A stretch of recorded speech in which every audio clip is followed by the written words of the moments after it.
Hello বন্ধুরা, কেমন আছো সবাই? আশা করি সবাই ভালো আছো এবং আমিও খুব ভালো আছি। তো তোমাদের সকলকে জানি এসএল স্টাডি ক্লাসের পক্ষ থেকে আরও একবার স্বাগতম আরও একটা নতুন ভিডিওতে। তো তোমরা যারা অধীর আগ্রহে বসেছিলে, তোমরা যারা অনেকে আমাকে ফেসবুকে মেসেঞ্জারে অনেকে কমেন্ট করেছিলে, অনেকে এসএমএস করেছিলে, যারা জানতে চেয়েছিলে যে দাদা সব কলেজের অ্যাডমিশন তো শুরু হয়ে গেছে, North Bengal University Department of Law তাদের কি ফর্ম ছাড়বে না এবং ছাড়লেও তারা কবে ছাড়বে?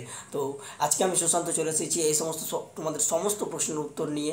তো চলো ভিডিওটি শুরু করার আগে আরেকটি কথা জানিয়ে রাখি, বিভিন্ন কলেজ সম্পর্কিত বিভিন্ন কলেজের ল লয়ের অ্যাডমিশন সংক্রান্ত তথ্য পেতে হলে আমাদের এসএল স্টাডি ক্লাসেস চ্যানেলটি সবাই সাবস্ক্রাইব করে পাশে থাকা বেল আইকনটি ক্লিক করে রাখবে যাতে আমার প্রথম ভিডিও তোমার কাছে যায়। তো চলো আজকের ভিডিওর মূল উদ্দেশ্যে শুরু করা যাক। তো তোমাদের জন্য একটা দুর্দান্ত সুখবর, যারা জানতে চেয়েছিলে যে North Bengal University Department of Law তারা কবে ফর্ম ফিল আপ শুরু করবে, তো আমরা যদি দেখতে যাই North Bengal University Department of Law এর যেটা মেন ওয়েবসাইট রয়েছে, তো সেখানে তারা একটা ভর্তি সংক্রান্ত নোটিশ পাবলিশ করেছে, যেখানে লেখা আছে 23/6/2025 এবং 29/6/2025 পর্যন্ত উত্তরবঙ্গ বিশ্ববিদ্যালয়ের আইন বিভাগের অ্যাডমিশন সংক্রান্ত যেটা ফর্ম ফিল আপ হয় সেটা ফর্ম ফিল আপটা চলবে।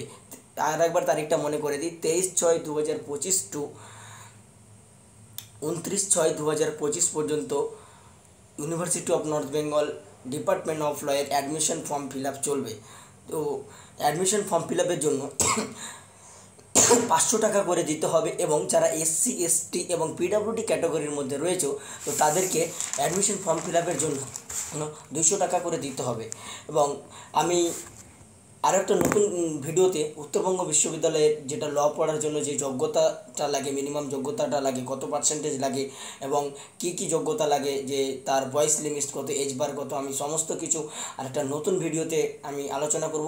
তো আজকের মতো এখানেই থাক, আবার দেখা হবে কোনো এক নতুন ভিডিওতে। তো সকলকে ধন্যবাদ ভিডিওটি দেখার জন্য।